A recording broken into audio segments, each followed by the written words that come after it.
आणि बाळासाहेब आंबेडकर हे एकमेव असे नेते आहे, एकमेव असे नेतृत्व आहे की विस्थापित बहुजनातील प्रत्येक जातीतील विस्थापित घटक आहे, तो उपेक्षित घटक आहे, त्यांचा जो प्रतिनिधित्व करण्याचं राजकारण या लोकशाहीमध्ये उपेक्षित माणसाचं प्रतिनिधित्व आता असावं आणि त्याला तो सन्मानानं त्याचा तो अधिकार मिळावा।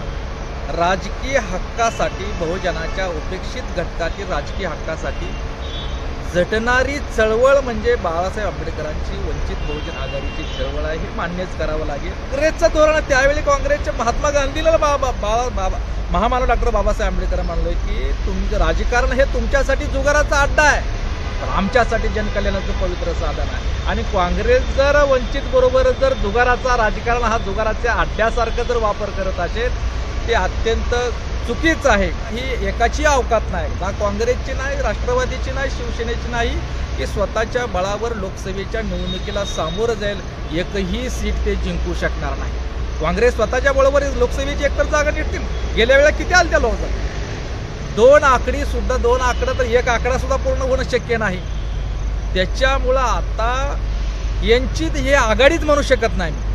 आदरणीय बाळासाहेब आंबेडकरांच्या वंचित आघाडीला बरोबर घेतल्याशिवाय महाविकास आघाडी तयारच होऊ शकत नाही। आणि खऱ्या अर्थानं या देशाची लोकशाही वाचवायची असेल, खरंच काँग्रेसची प्रामाणिकपणे भूमिका असेल, राष्ट्रवादीला वाटत असेल, शिवसेनेला वाटत असेल की संविधान वाचवायचं आहे, लोकशाही वाचवायची आहे आणि भाजपला हटवायचं आहे, भाजपचा पराभव करायचा आहे, हे प्रामाणिकपणे वाटत असेल तर वंचितला बरोबर घेतल्याशिवाय आदरणीय बाळासाहेब आंबेडकरांचं मार्गदर्शन आणि सल्ला आणि त्यांना बरोबर घेतल्याशिवाय भाजपचा पराभव करण्याची अवकात आणि ताकद ना शिवसेनेमध्ये नाही, ना काँग्रेसमध्ये नाही, राष्ट्रवादी मध्ये नाही। वंचितला बरोबर घेतल्याशिवाय, बाळासाहेब आंबेडकरांना बरोबर घेतल्याशिवाय भाजपचा पराभव होऊ शकत नाही। वंचितचा उद्या स्वतंत्र निवडणूक लढवल्या आणि वंचितला समजा नाही जागा आल्या तर वंचित नावाची चळवळ ही संपणार नाही, वंचित नावाचं उपेक्षितांचं राजकारण हे संपणार नाही, ते वाढत जाणार आहे। पण बाळासाहेबांना जर तुम्ही बरोबर नाही घेतलं तर राष्ट्रवादी आणि काँग्रेस आणि शिवसेना नावाचा पक्ष महाराष्ट्राच्या राजकारणातून संपल्याशिवाय राहणार नाही, अशा प्रकारची परिस्थिती आहे। आणि मला सांगा, काँग्रेसचा असा काँग्रेसकर चेहरा आहे का? जनाधार काँग्रेसकर राहिला, काँग्रेसचा मुस्लिम आणि जो बहुजन समाज जनाधार आहे तो वंचितकडे केव्हा सरकलाय हो? काँग्रेसचे कार्यकर्ते बाबासाहेबांना सांगत होते, नेते सांगत होते की बाबासाहेबांना आम्ही संसदेत जाऊ देणार नाही, बाबासाहेबांसाठी खिडकी आणि दरवाजे काय तर संसदेचे तावदानही बंद करू। बाबासाहेब सांगायचे की या काँग्रेसचे एकाही रुपयाचे सदस्य होऊ नका। अतिशय परखडपणे बाबासाहेबांनी काँग्रेसबद्दल मत व्यक्त केलं। तरीसुद्धा आपण आणि अलीकडच्या काळात काशीराम साहेबांनी पण कधीही काँग्रेसवर भरोसा ठेवला नाही, BJPवर भरोसा ठेवला नाही, काँग्रेसला नागनाथ तर BJPला सापनाथ असं वारंवार संबोधलं। तरीसुद्धा बाळासाहेबांना काँग्रेसबरोबर जावं लागतंय, ही एक आपल्यासाठी एक खेदाची बाब वाटते का? आपण आता बघतोय की आता अशी परिस्थिती निर्माण झाली आहे की काँग्रेसला भाजपला पाडण्यासाठी काँग्रेसला निवडून दिलं गेलं पाहिजे, कारण भाजप हा जातीवादी पक्ष आहे। परंतु जर का काँग्रेस निवडून आली तर भ्रष्टाचाराला संपवण्यासाठी भाजपला निवडून दिलं गेलं पाहिजे। भ्रष्टाचार आणि जातीवाद, भ्रष्टाचार जातीवाद या ट्रॅपमध्ये आपण बहुजन समाज अडकून गेलाय का? या ट्रॅपमध्ये आपला वंचित बहुजन आघाडी, बहुजन समाज पार्टी हे हा काय बहुजन वर्ग आहे, हा या ट्रॅपमध्ये अडकलाय का असं तुम्हाला वाटतं? Everyone, please follow, like, share, comment and subscribe the Samyak Kranti channel. Thank you. एकमेव बाळासाहेब असे आहेत की जे राष्ट्रवादी काँग्रेस असेल किंवा काँग्रेस असेल किंवा शिवसेना असेल किंवा कोणताही पक्ष, लोकशाही असेल किंवा संविधान असेल, त्याला वाचवण्यासाठी बाळासाहेब हे आत्ताच्या घडीला संपूर्ण महाराष्ट्रातच नव्हे देशामध्ये एकमेव नेतृत्व आहे जे ह्या लोकसभेच्या माध्यमातून संविधान आणि या देशाचं लोकशाही वाचू शकतात. तर ही जी प्रक्रिया सध्या सुरू आहे त्याच्याबद्दल आपली काय प्रतिक्रिया आहे की ही जी काही 4 जागा देऊ गेलेल्या आहेत त्याबद्दल आपलं काय मत आहे? महामानव डॉक्टर बाबासाहेब आंबेडकरांचे नातू आदरणीय बाळासाहेब आंबेडकर यांच्या वंचित बहुजन आघाडी हा उद्याच्या निवडणुकीमध्ये उपेक्षित बहुजन वंचित समाजाचा एक आशावाद आणि विश्वास म्हणून पुढे येत आहे.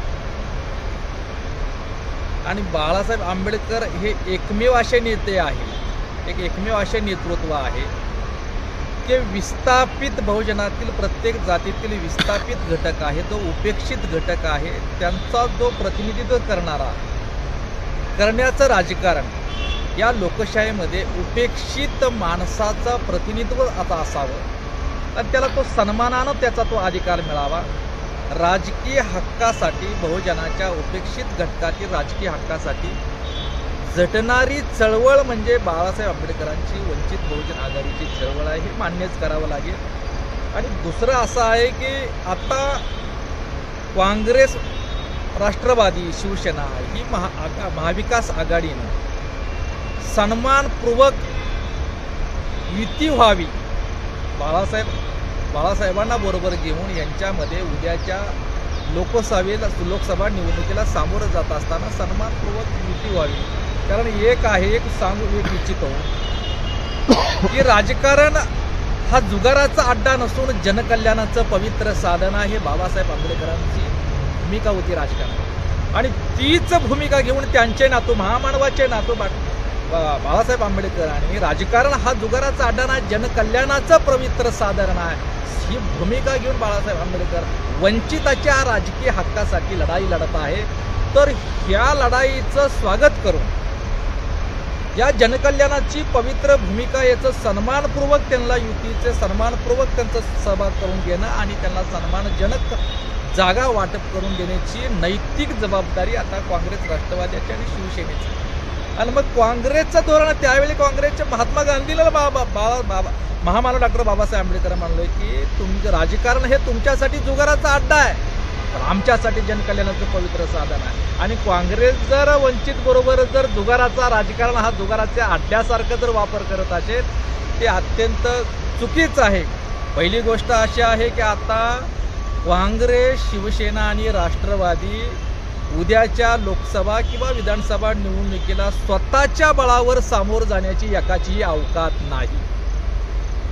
स्वतःचे उमेदवार स्वतःच्या बळावर निवडून आणण्याची तर ऐपत नाहीत, ते तर जा सोडून, पण स्वतःचा राजकीय पक्ष म्हणून त्या राजकीय पक्षाचं अस्तित्व टिकवण्याची धडपड करण्याची सुद्धा कुवत आता या तिन्ही पक्षाकडे राहिली नाही. हे वस्तुस्थिती जाणीव समोर घेऊन गेलं पाहिजे. एकाची अवकात नाही, ना काँग्रेसची नाही, राष्ट्रवादीची नाही, शिवसेनेची नाही, की स्वतःच्या बळावर लोकसभेच्या निवडणुकीला सामोरं जाईल. एकही सीट ते जिंकू शकणार नाही. काँग्रेस स्वतःच्या बळावर लोकसभेची एकतर जागा निघतील. गेल्या वेळेला किती आल्या त्या लोकसभेत? 2 आकडं तर एक आकडा सुद्धा पूर्ण होणं शक्य नाही. त्याच्यामुळं आता यांची हे आघाडीच म्हणू शकत नाही.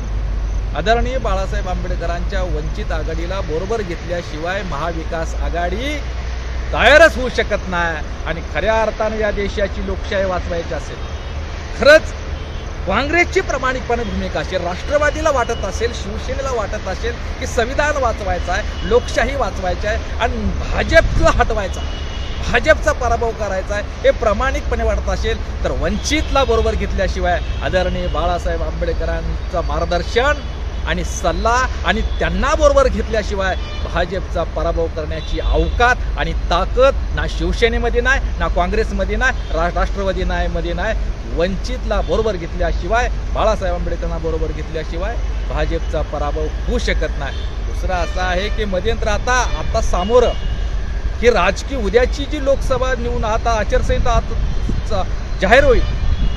उद्याची निवडणूक ही फक्त लोकसभा पक्षामध्ये 2 पक्षामध्ये नाही राहिली, की बहुजन विरुद्ध मनोवाद याच्यामध्ये लढाई राहिलेली आहे, भाजप विरुद्ध बहुजन समाज याच्यामध्ये लढाई आहे.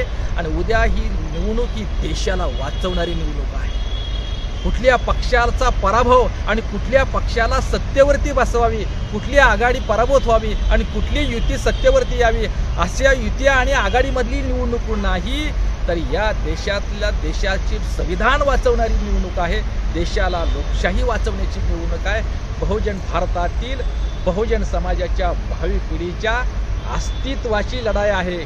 वॉशिंग्टन जगाचं लक्ष का तुम्ही म्हणला, जगाचं लक्ष आहे. जगाचं लक्ष का आहे तर एक वॉशिंग्टन वृत्तपत्रामध्ये बातमी आलेली आहे की भारताची वाटचाल नरेंद्र मोदी यांच्या नेतृत्वाखाली RSच्या षडयंत्राखाली, RSच्या मार्गदर्शनाखाली भाजपची राजकीय वाटचाल, भाजप पुन्हा सत्तेवरती येणं आणि भाजपचं सध्याचं राजकारण पाहिलं असता जगानं यात निष्कर्ष नोंदवला आहे. भारतातील वृत्तपत्र नाही, तर भारतीय प्रेस मीडिया आहे, ही गोदी मीडिया आहे, की लोकशाहीचा चौथा स्तंभ नसून भाजपच्या गुलामगिरीचा, RSच्या गुलामगिरीचा आणि ब्राह्मणशाहीचा, मनोवादी आणि भांडवलशाहीचा गुलामगिरीचा गुलाम स्तंभ म्हणावा लागेल. आणि त्या वॉशिंग्टन या वृत्तपत्रामध्ये सांगितले की भारताची वाटचाल हे हुकुमशाहीकडे आहे.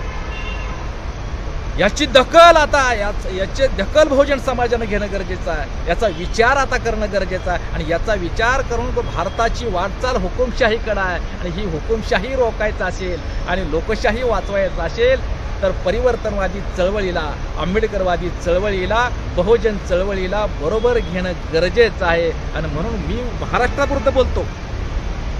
उद्या लोकसभेची जागा उद्या लोकसभेला महाराष्ट्रात भाजपला रोखायचं असेल तर बाळासाहेबांचे हात बळकट करणं गरजेचं आहे. जागा तुम्ही देणार किती? एवढ्या जागा घ्या, एवढे समाधान म्हणा, असलं का? 4 जागा देता, 4 जागेवरती समाधान म्हणा, असलं नाही. मला उलट तर असं म्हणेल मी की बाळासाहेब आंबेडकर जे मागतात, जे ठरवतात, जे देतात, त्या जागेवरती आता काँग्रेस राष्ट्रवादीनं समाधान मानावं आणि सन्मानपूर्वक बाळासाहेबांना बरोबर घेऊन उद्याच्या लोकसभेला सामोरं जावं लागेल. नसेल तर आता वंचितचा उद्या स्वतंत्र निवडणूक लढवल्या आणि वंचितला समजा नाही जागा आल्या तर वंचित नावाची चळवळ ही संपणार नाही.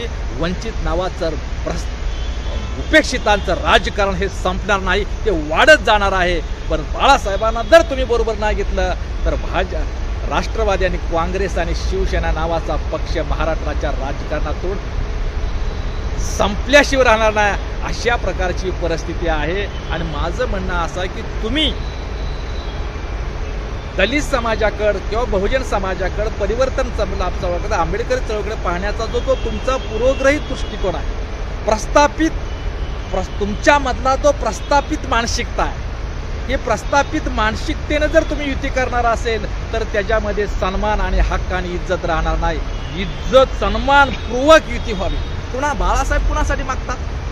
वंचित हा केवळ पक्ष नाही, बहुजन समाजातील जे लोक विस्थापित आहेत, म्हणजे कुठल्याही मातंग असतील, चर्मकार असतील, माळे असेल, धनगर असेल, मराठा असेल, मुस्लिम असेल, ओबीसी असतील, भटका विमुक्त, प्रत्येक जाती घटकातील शेतकरी वर्ग असेल, महिला वर्ग असेल, प्रत्येक जाती घटकातील जो गरीब वर्ग आहे, जो उपेक्षित वर्ग आहे, जो विस्थापित आहे, अशा गरिबासाठी, अशा विस्थापितासाठी, अशा उपेक्षित घटकासाठी राजकीय हक्काची बाळासाहेब आंबेडकर मागणी करतात.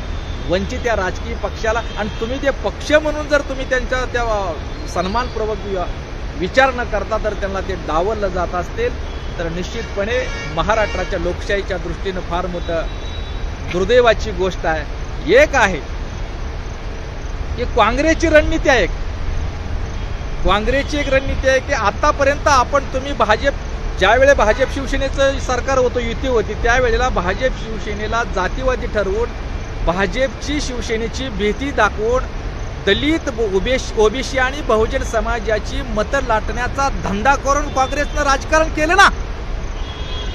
भाजपची भीती दाखवून, भाजप शिवसेनेची भीती दाखवून इथल्या मुस्लिम, इथल्या दलित, इथल्या ओबीसी, इथल्या मराठा समाजाची मतं लाटून भाजपनं भांडवलशाहीचं प्रस्थापिताचंच राजकारण केलं ना.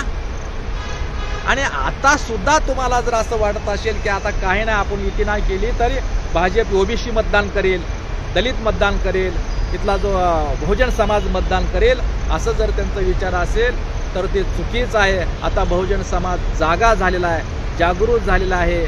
आणि एकतरी एक मला सांगा, काँग्रेसचा असा काँग्रेसकर चेहरा आहे का? जनाधार काँग्रेसकर राहिला. काँग्रेसचा मुस्लिम आणि जो बहुजन समाज जनाधार आहे तो वंचितकडे केव्हा सरकलाय हो? आता बहुजनाचा जनाधार असणारा आणि राजकारणामध्ये निर्णायक ताकद देणारा एकमेव पक्ष म्हणून आदरणीय बाळासाहेब आंबेडकर यांचा वंचित बहुजन आघाडी पक्ष. आणि तुम्ही देणारी कोण 4 जागा? तुम्ही 4 जागा द्यायच्या, तुमच्या सोयीनं द्यायच्या. एक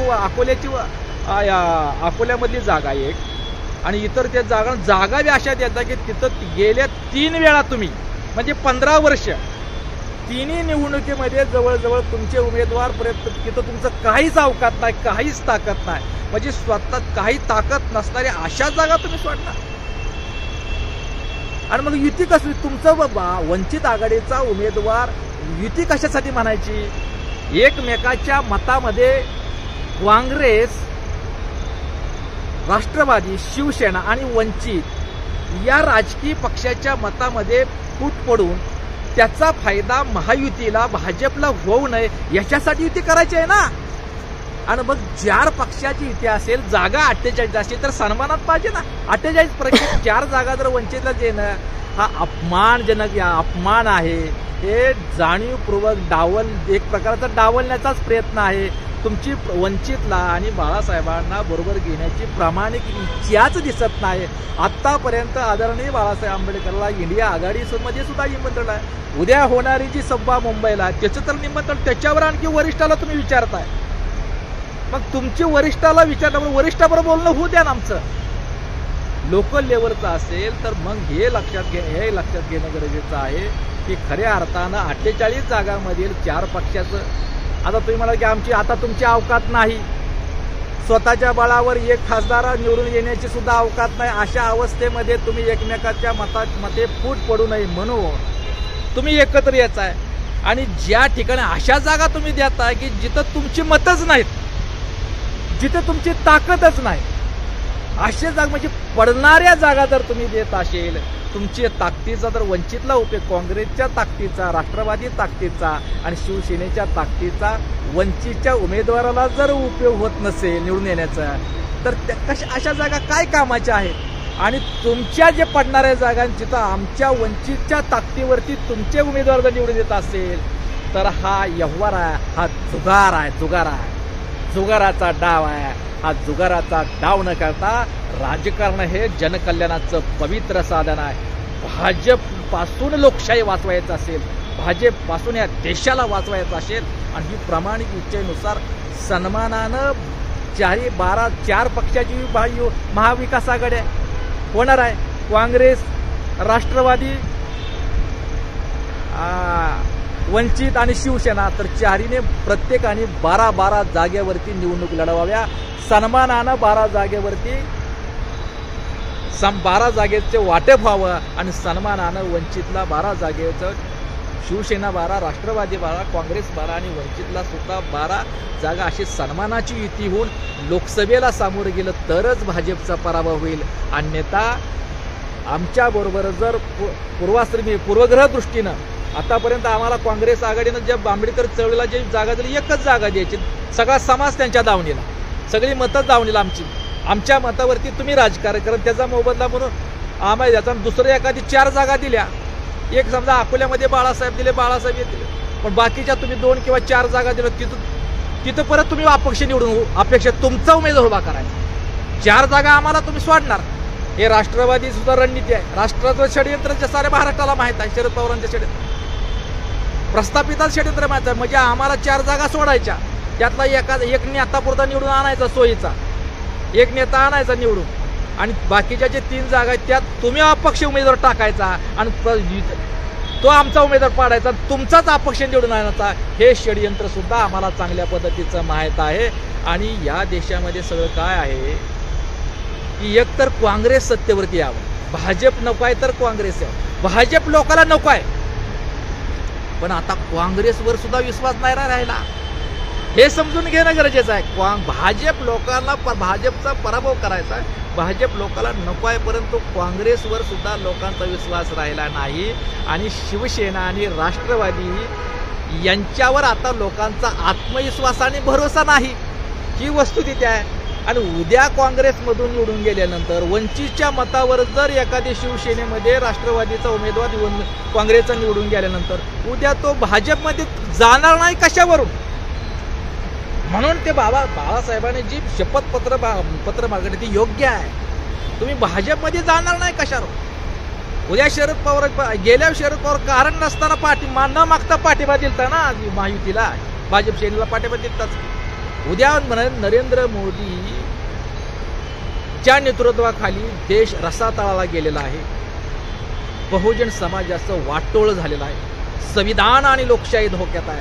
असे पंतप्रधान उद्या आणि तुम्ही काठीवाडीला बोलवताल जेवायला, हे जर हा अविश्वासाचा ह्याच्यावर खात्री द्यायचा असेल तर ते शपथपत्र. आणि दुसरं असं आहे की एक वेळ काँग्रेस एक तर भाजप असावी सत्तेवरती, नसेल तर काँग्रेस असावी, आणि काँग्रेस नसावी तर भाजप. आलटून पालटून काँग्रेस आणि भाजप आलटून पालटून सत्ता घेण्याचा ही जी राजकीय डावपेचाचा जो भाग आहे, जुगाराचा जो भाग आहे, काँग्रेस आणि भाजप एकाच नाण्याच्या दोन बाजू आहे. म्हणजे एक काँग्रेस तर सत्तेवर यावी किंवा भाजप तर सत्तेवर यावी, तिसरी बहुजनाची शक्तीच निर्माण होणे, तिसरी आघाडी. म्हणून तर या देशामध्ये काँग्रेसला आणि भाजपला सुद्धा पर्याय देणारी तिसरी आघाडीची सत्ता या देशावरती होती. आणि काँग्रेस आणि भाजपनं अंधारामध्ये हात मिळवणी करून तिसरी आघाडी या देशातून संपुष्टात आली, संपवल्याचं काम. आणि आज बऱ्याच दिवसातून महाराष्ट्रामध्ये आदरणीय बाळासाहेब आंबेडकरांच्या नेतृत्वाखाली वंचित बहुजन आघाडीच्या रूपानं काँग्रेस आणि भाजपला सक्षम आणि भक्कम पर्याय महाराष्ट्रात राजकारणामध्ये विस्थापनाने गरीबाचा, गरीब मराठ्यांचा, गरीब ओबीसीचा, गरीब धनगराचा, गरीब माळ्याचा, गरीब मातंगाचा, गरीब बौद्धांचा, गरीब मुस्लिम समाजाचा, गरीब बहुजन समाजातील शेतकऱ्यांचा एक भक्कम पर्याय राजकारणात निर्माण झाला आहे. आणि तो त्याची बेदखल घेऊन त्याचं अस्तित्वच मान्य न करणं, त्याची दखल न करणं, हा जर काँग्रेसचा रणनीतीचा भाग असेल तर ती काँग्रेसच्या दृष्टीनं अत्यंत घातक आहे. स्वतः काँग्रेस बी संपणार, लक्षात घ्या. म्हणून आता सन्मानपूर्वक युती व्हावी आणि 48 पैकी 4 पक्षाला समान वाटप मिळावं. 4 जागांनी तुम्ही काय भीक देता काय आम्हाला? सत्ता आदरणीय बाळासाहेबांची घोषणा तुम्हाला माहित आहे, भीक नको सत्तेची, भीक नको सत्तेची, सत्ता हवी हक्काची, ही गोष्ट आहे. आणि अशा हक्कासाठी लढाई आहे. हो, मागत करायचं राजकारण बाळासाहेब आंबेडकर नाही करत, हक्कासाठी देणारं राजकारण करतात. उलट बाळासाहेबांच्याच बरोबर बाळासाहेबाला जागा मागावा त्यांनी, ते देणारी कोण? काँग्रेस राष्ट्रात, ज्यांचा पक्ष म्हणून आज काय अवकात आहे. आज तुम्हाला सांगतो, जरी युती नाही झाली, चला युती झाली नाही तरी सोबळावर वंचित आघाडी माझ्या माहितीनं 4 तर जागा बाळासाहेब आंबेडकर वंचित बहुजन आघाडी स्वतःच्या बळावर निवडून आणण्याची अवकात आज घडी नाही. मागचं द्या सोडून आत्ता बाळासाहेबाबरोबर गरीब मराठा सुद्धा आहे, संपूर्ण ओबीसी समाजाचे पाठिंबा आज आहे. त्या मात्र एक जागा सुद्धा काँग्रेस राष्ट्रवादीला जिंकणं अवघड आहे. काँग्रेसला 1 जागा सुद्धा जिंकणं अवघड आहे. पण आम्हाला जर युती केली, तुमच्याही मताची खूप नको, आमच्याही मतात सगळे मिळून तुम्हाला खरं वाटत असेल तर भाजपचा पराभव करू, अन्यथा तुम्ही आत्मघाताकडे निघालेला आहे. जसं बाबासाहेब सांगायचं, काँग्रेस हे जवळचं जवळ आहे. आणि जसं काँग्रेसचे कार्यकर्ते बाबासाहेबांना सांगत होते, नेते सांगत होते की बाबासाहेबांना आम्ही संसदेत जाऊ देणार नाही. बाबासाहेबांसाठी खिडकी आणि दरवाजे काय तर संसदेचे तावदानही बंद करू. बाबासाहेब सांगायचे की या काँग्रेसचे एकाही रुपयाचे सदस्य होऊ नका. अतिशय परखडपणे बाबासाहेबांनी काँग्रेसबद्दल मत व्यक्त केलं. तरीसुद्धा आपण आणि अलीकडच्या काळात काशीराम साहेबांनी पण कधीही काँग्रेसवर भरोसा ठेवला नाही, BJPवर भरोसा ठेवला नाही. काँग्रेसला नागणार तर BJPला सापणार असं वारंवार संबोधलं. तरीसुद्धा बाळासाहेबांना काँग्रेसबरोबर जावं लागतंय, ही एक आपल्यासाठी एक खेदाची बाब वाटते का? आणि बदलत्या परिस्थितीनुसार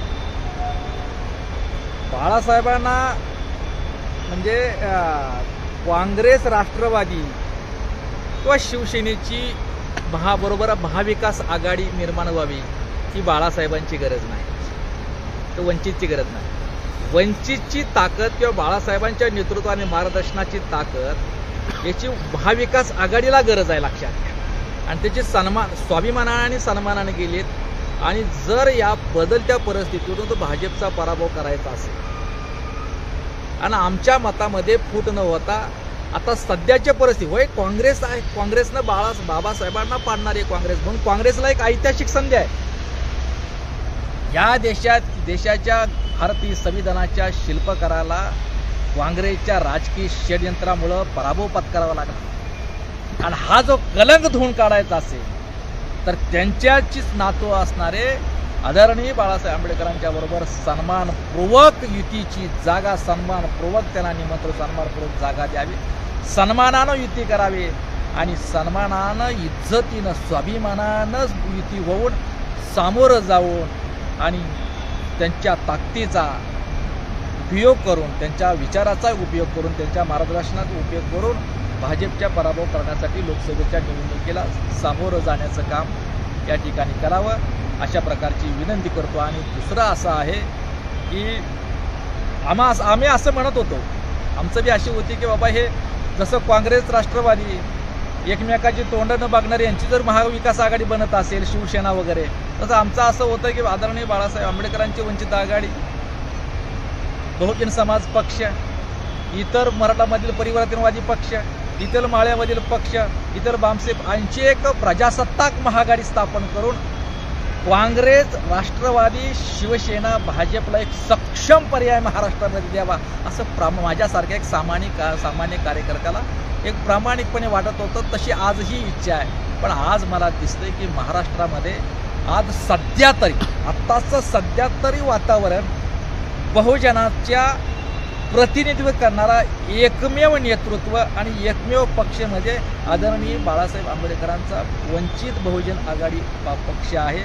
आणि त्यांच्या जर स्वबळावर एक आहे इथला मतदार, उद्याची निवडणूक लागली तर इथला मतदार, इथला गरीब मराठा मतदार, इथली जी निवडणूक आहे बघा, ही निवडणूक मी सांगतो की ही निवडणूक महायुती विरुद्ध महाविकास आघाडी नाही. ही निवडणूक दोन राजकीय पक्षामध्ये, दोन युत्या आणि आघाडीमध्ये नाही, तर भाजप विरुद्ध बहुजन समाज अशी आघाडी आहे. देवेंद्र फडणवीस विरुद्ध बहुजन समाज अशी राजकीय लढाई. जरी समजा भाजपच्या विरोधात काँग्रेस आणि वंचित बहुजन आघाडी, शिवसेना आणि राष्ट्रवादीची जरी युती झाली आणि सर्वजण एकत्र येऊन लढले, तरी जे ॲडव्होकेट प्रकाश आंबेडकर साहेब आहेत त्यांना ते विजय होऊ देतील का असा तुम्हाला विश्वास वाटतो का? याचं कारण असं की भाजप आणि हे जे राष्ट्रवादी, काँग्रेस, शिवसेना आणि हे जे सगळे गटतट आहेत हे दाखवायला वेगळे लढतात, परंतु त्यांचा जो अजेंडा आहे, हिंदुत्वाचा अजेंडा आहे, तो एकच अजेंडा आहे. आणि त्या अजेंडाला, छुप्या अजेंडाला हे उघड अजेंडा राबवतात. आणि शिवसेना, राष्ट्रवादी, काँग्रेस हे छुपा अजेंडा राबवत नाही, परंतु अंतर्गत त्यांचाही अजेंडा हिंदुत्व आहे हे स्पष्ट दिसतं. कारण श्रीरामाचं मंदिर असेल किंवा हिंदुत्वाच्या बाबी असेल, त्या बाबतीत हे सगळे पक्ष छुपा अजेंडा राबवणारे पक्ष गप्प असतात. मग अशा परिस्थितीमध्ये ते बाळासाहेबांना संसदेमध्ये जाऊ देतील का? बाळासाहेबांना निवडून आणून देतील का? कारण जसं रामदास आठवले यांना ॲट्रॉसिटीच्या कारणास्तव शिर्डीमधून पाडलं गेलं होतं, तसंच छुपं षडयंत्र भाजपकडून काँग्रेसकडून किंवा राष्ट्रवादीकडून होऊ शकतं असं तुम्हाला वाटतं? निश्चितपणे तसं शंका मनामध्ये निर्माण होऊ शकते. कारण का मागच्या दोन किमान माझ्या माहितीनुसार 2 निवडणुकीमध्ये अकोल्यामध्ये जे बाळासाहेब आंबेडकरांचा जो पराभव झालेला आहे तो विरोधी उमेदवारांना नाही केलेला. विरोधी पक्षाच्या उमेदवाराची ताकद होती, त्या ताकदीमुळे बाळासाहेब आंबेडकरांचा पराभव असं झाला तर काँग्रेसच्या षडयंत्रामुळे झाला. भाजप शिवसेना युतीनं बाळासाहेबांचा पराभव नव्हता केला. मागच्या बी निवडून त्याच्या बी निवडून तर काँग्रेसनं एक मुस्लिम उमेदवार दिला किंवा त्याच्या षडयंत्राचा एक भाग काँग्रेस बाळासाहेब आंबेडकरांचा पराभव केल्याचा एक जाणीवपूर्वक त्या षडयंत्राचा भाग. आणि तुम्ही म्हणता जी उद्या आता समजा युती झाली, सन्मान देणारा असेल तर युती होईल. सत्तेची भिकेसाठी लढाई नाही आमची, स्वाभिमानाच्या राजकीय हक्कासाठी ही चळवळ आहे. आणि चळवळ उद्या जागा देतील आणि आमचे उमेदवार निवडून आले किंवा नाही आले सुद्धा वंचिताची उपेक्षितांची राजकीय हक्काची चळवळ ही वाढत राहणार, ही जिवंत राहणार, ही सतत चालतच राहणार आहे. आणि हे काय जर उद्या बाळासाहेबांना तुम्ही म्हणता तसं अकोल्यामध्ये आणखी या प्रस्थापितांच्या षडयंत्राचा फटका जर उद्या कोण बसला आणि त्याच्यामध्ये काँग्रेस, राष्ट्रवादी आणि शिवसेना जर सामील असेल की बाळासाहेबांच्या पराभवाला जर उद्या षडयंत्र करला आतनं काळवेळ केलं तर निश्चित पुढचं जर काळवेळ झालं तर भाजपचा मागमूळ सुद्धा राजकारणामध्ये, काँग्रेसचा मागमूळ सुद्धा राजकारणामध्ये राहणार नाही. काँग्रेस संपले. आमचं तर म्हणणं असं आहे, सरळ सरळ होऊ द्या वंचित विरुद्ध भाजपला. चला, बहुजन विरुद्ध भाजप ही लढाई होत असते. भाजपला वाचवण्याचंच काम काँग्रेस कर. काँग्रेस संपल्याशिवाय भाजपचा आमचा बहुजनाचा सामनाच होणार. आमचं म्हणणं आहे काँग्रेस संपलं का सरळ सामना होईल. सरळ भाजप विरुद्ध बहुजन समाज होईल, भाजप विरुद्ध वंचित असा सामना होईल. आणि तो सामन्यामध्ये खऱ्या अर्थाने लढाई बहुजन विरुद्ध मनवादी विरुद्ध बहुजन समाज होईल अशी लढाई होईल. आणि त्याच्यामध्ये आमचा बहुजनाला जर जागृत केला, हक्काप्रती जागृत झाला तर निश्चितपणे आमचा विजय हा राजकीय क्रांती झाल्याशिवाय राहणार नाही, आमचा विजय झाल्याशिवाय राहणार नाही. आणि जर काँग्रेसमधला तुम्ही म्हणताय की काँग्रेस की हिंदुत्ववादीच आणि भाजप हिंदू हे एका आदरणीय माननीय काशीराम साहेबांची काल जयंती झाली, त्यांना मी विनम्र अभिवादन करतो. कालच त्यांची 15 मार्च काल जयंती झाली आणि काँग्रेस की एक भाजप जर दगड असेल तर काँग्रेस वीट, म्हणजे दगडानं बी डोकं फुटणार आहे आणि विटानं बी डोकं फुटणार आहे. आणि हे सगळे शिवसेना भाजप शिवसेना आज बी तुम्ही सावरकराबद्दल शिवसेनेची भूमिका आहे. आमचं हिंदुत्व कुठं सोडलंय? मवाळ हिंदुत्व म्हणतात. हिंदुत्व हे मवाळ आणि झाल असं काय नसतं. हिंदुत्व हे ब्राह्मणत्व आहे. हिंदुत्व तुम्ही ते जाणव्याचं म्हणता, जाणव्याचा फास लागून जाणव्याशिवाय हिंदुत्व असू शकत नाही. अरे हिंदुत्व हा जाणव्याचा तेढा, तो मवाळ असला काय आणि जहाल असला काय सारखाच. तरी ह्या हिंदुत्वाच्या नावाखाली जाणव्याच्या तेढ्यातून लवकरात लवकर शिवसेनेनं बाहेर पडावं. आदरणीय कालकथित वंदनीय प्रबोधन ठाकरे यांच्या विचारावर शिवसेना उभा करावी. नका त्या हिंदुत्वाच्या नादी लागवं. आदरणीय कालकथित बाळासाहेबांच्या आक्रमक हिंदुत्वामुळं तर शिवसेनेची वाताहत झाली, हे लक्षात विसरू नये, हे लक्षात घेणं गरजेचं आहे. शिवसेनेची आज आदरणीय उद्धवजी ठाकरे यांची जी वाताहत आहे, आज शिवसेनेमध्ये अशी झाली अवस्था झाली आहे की बाळासाहेब ठाकरेंच्या कालकथित बाळासाहेब ठाकरेंच्या आक्रमक हिंदुत्वामुळं हे वातावरण. पुन्हा तुम्ही आणखी मावळ हिंदुत्वात कशाला गुतवता? हिंदुत्व ह्या जाणव्याचा फासत हो, तो मावळा असला काय आणि जहाला असला काय. तसंच काँग्रेस आणि भाजप हे एकाच नाण्याच्या 2 बाजू आहेत. काँग्रेसचं धोतर जरी काँग्रेसचं असलं तर आतली चड्डी मात्र आरएसचीच आहे. हे सगळं माहीत आहे, हे सगळं माहीत आहे. परंतु हे माहीत असताना सुद्धा आम्ही तुमच्यावर विनंती करतोय तर आताच्या प्राप्त परिस्थितीत भाजपचा पराभव होणं गरजेचं आहे. ही देशाची गरज आहे, ही बहुजन समाजाची गरज आहे. एवढंच पाहिजे. काँग्रेस नावाचा पक्ष, राजकीय पक्ष जर जिवंत राहायचा असेल तर तुम्हाला वंचितला बरोबर घ्यावं. बाळासाहेब आंबेडकरांच्या मध्येच या देशाचं संविधान वाचवण्याची ताकद आहे. आदरणीय बाळासाहेब आंबेडकरांच्या मध्ये ते संविधान वाचवण्याची ताकद आहे. कुठल्या काँग्रेसच्या नेत्यामध्ये संविधान वाचवण्याची ताकद आहे?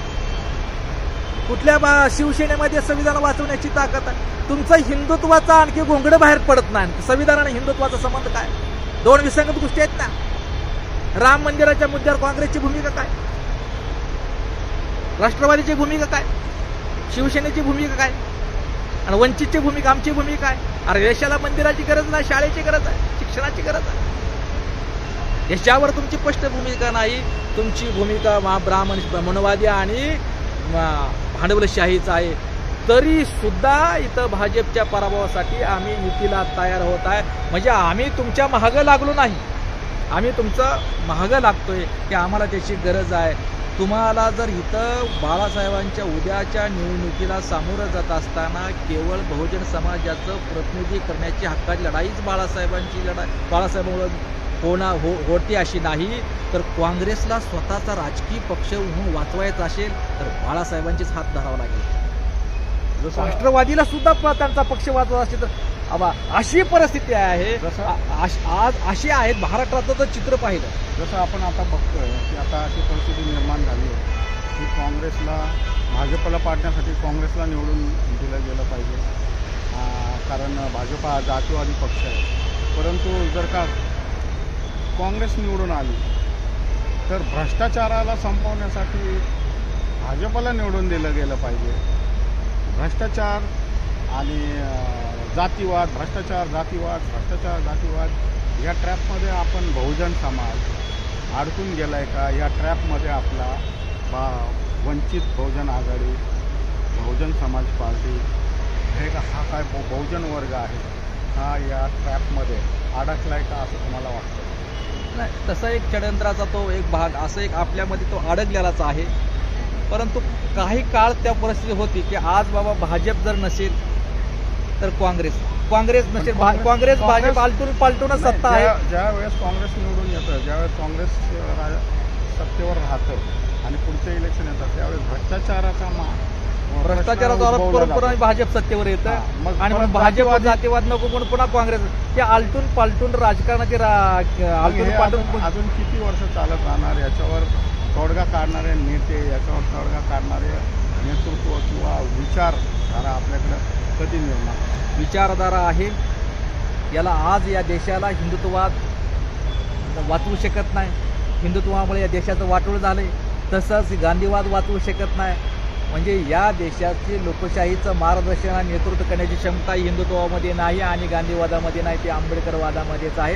आणि आंबेडकरी चळवळीचे संबंधित असणारे जे काय संघटना आणि पक्ष आणि राजकीय जे सर्व पक्ष आहेत त्यांनी एकत्र येऊन महाआघाडी, प्रजासत्ताक महाआघाडी स्थापन करावी. परंतु परिस्थिती आता शेवटचा क्षण आलेला आहे निवडणुकीचा. आता ती आघाडी होऊ शकत नाही. आता असं चित्र निर्माण केलं आहे की काँग्रेस शिवाय वंचित नाही आणि वंचित शिवाय काँग्रेस नाही किंवा राष्ट्रवादी नाही. परंतु पुन्हा तेच होणार का? पुन्हा जातीवादच फोफावणार का? पुन्हा भ्रष्टाचारच फोफावणार का? पुन्हा भ्रष्टाचाराचं निर्मूलन करण्यासाठी भाजप येणार का? पुन्हा जातीवादीचं निर्मूलन करण्यासाठी काँग्रेसच येणार? म्हणूनच त्याच्या या काँग्रेसला पर्याय म्हणून भाजपला पर्याय म्हणून काँग्रेस आणि पुन्हा काँग्रेस भ्रष्टाचारात बोलणार. लोकांनी काँग्रेसचं बी राज्य पाहिलंय, भाजपचे या दोघा व्यतिरिक्त का लालकृष्ण अडवाणी म्हणून एकतर या देशावर भाजप राज्य करेल किंवा काँग्रेस राज्य करेल. आणि मगाशी आताची विशंभर चौधरी यांचं जे प्रबोधन चाललेलं आहे निखिल वागळे बाबा गांधीवाद वाचवण्यासाठी ते आंबेडकर चळवळीचा गैरवापर करत आहे, तो द्या मुद्दा बाजूला. म्हणून हे उद्या तुम्ही म्हणला की उद्या काँग्रेसच्या नेतृत्वाखाली जर सरकार आलं पण ते एका काँग्रेसचं असणार नाही, ते महाविकास आघाडीचा असणार आहे. इंडिया आघाडीमध्ये अनेक पक्ष आघाड्या आणि इंडिया आघाडीत बाळासाहेब आंबेडकरांना काय घेणार आहे? तर उद्या जर हे सरकार सत्तेवरती आलं तर त्या सत्तेच्या त्यांच्या नाकात व्यसन लावण्याचं काम हे एकमेव नेतृत्व करू शकतात आणि ते म्हणजे आदरणीय बाळासाहेब आंबेडकर करू शकतात. त्यांच्या सत्तेला व्यसन लावण्याचं काम, त्यांच्या सत्तेची गाडी जर गाड्या आमच्यात नसेल तर त्या सत्तेची नाडी जर बाळासाहेब आंबेडकरांच्या हातात असेल तर हे असं होणार. संपूर्ण देशाचं राजकारण लोकांना माहिती झालेलं आहे. लोकांना हे पण माहिती झालेलं आहे काँग्रेस म्हणजेच बीजेपी आणि बीजेपी म्हणजेच काँग्रेस. कारण काँग्रेसच्या राज्यामध्ये काँग्रेसच्या राज्यामध्ये काँग्रेसने BJPचं धोरण राबवलं आहे आणि BJPच्या राज्यामध्ये BJPने काँग्रेसचं धोरण राबवलेलं आहे. ज्या काळात RSS पोपावली होती, RSSने उन्माद माजवला होता, त्या काळात काँग्रेसला संधी होती RSSवर बंदी घालायची, भाजपवर लगाम लावायची, परंतु काँग्रेसने तसं केलं नाही. आणि आता ही संधी होती जी भाजप सांगत होते की रॉबर्ट वाड्राला जेलमध्ये टाकू,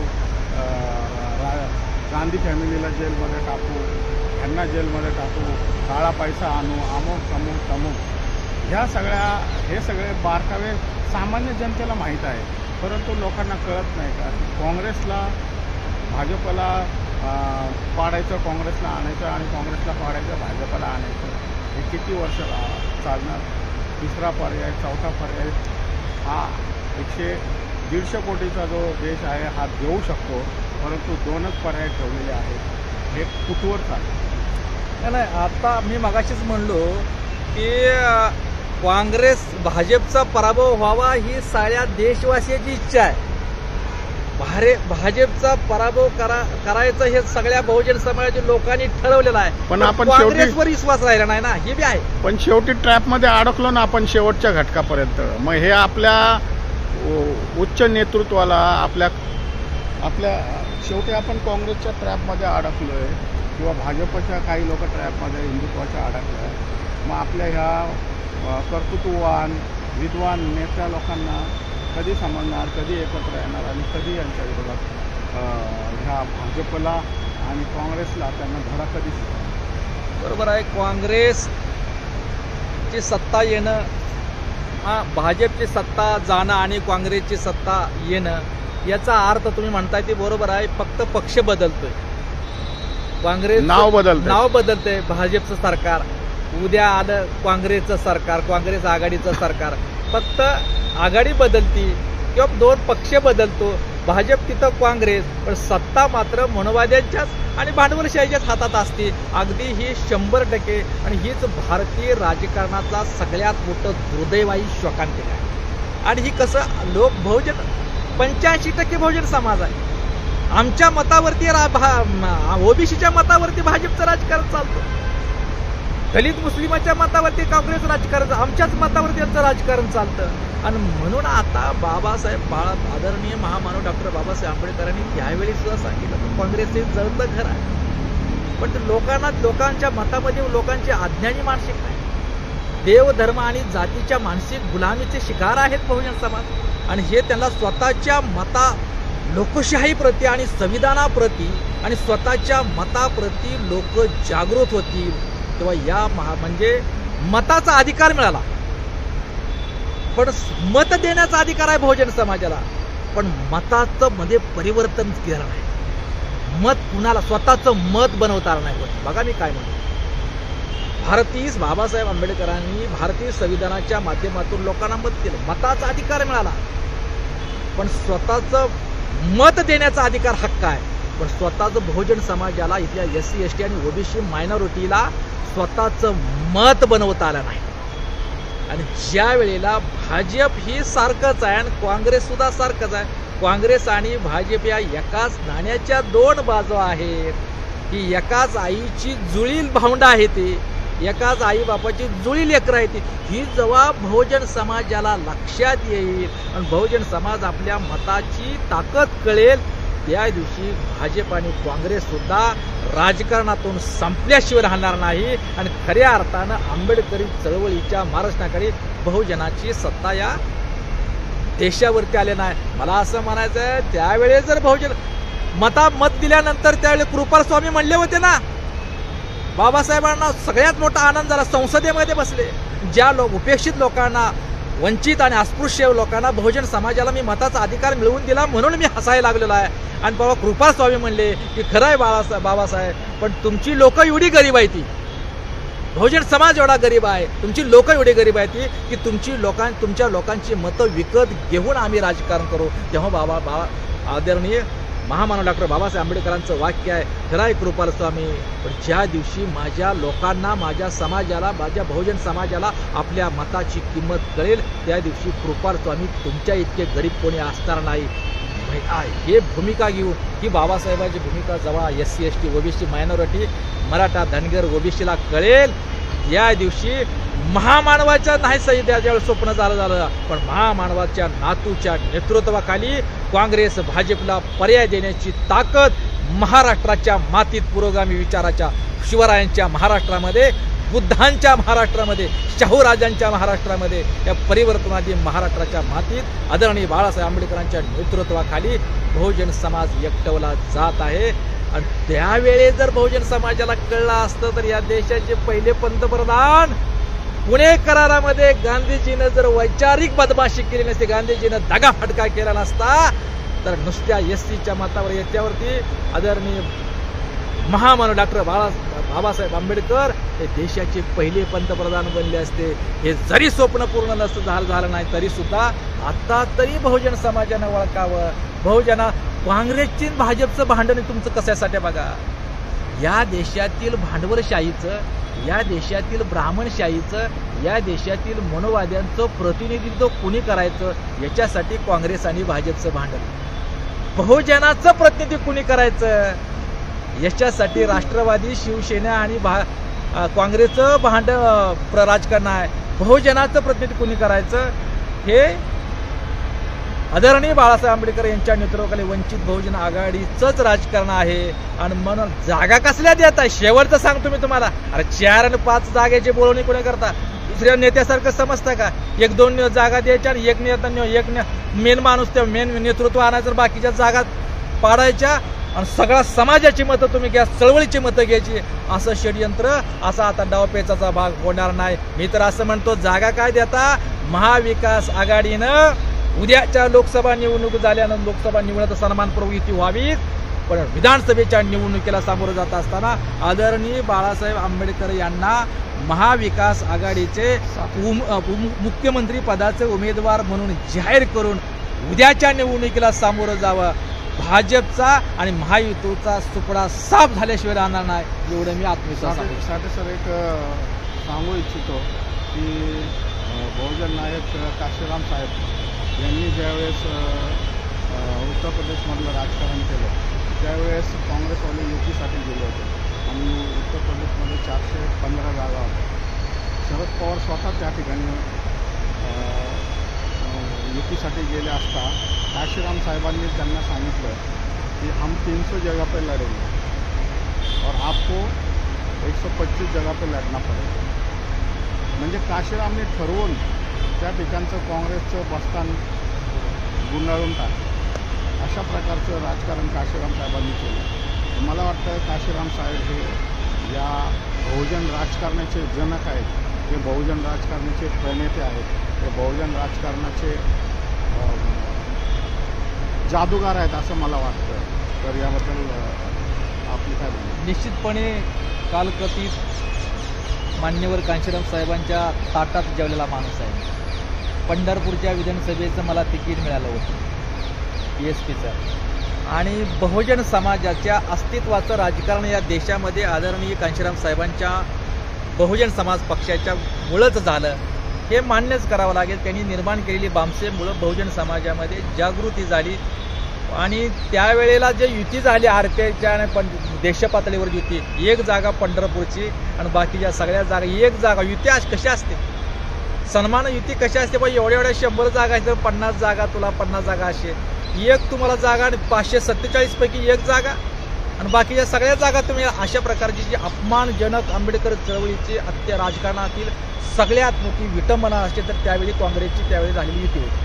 आणि याचा बदला म्हणून मान्यवर कांशीराम साहेबांनी तुम्ही जे म्हणता त्यावेळेला युती करायला गेल्यानंतर, शरदचंद्र पवार गेल्यानंतर त्यावेळी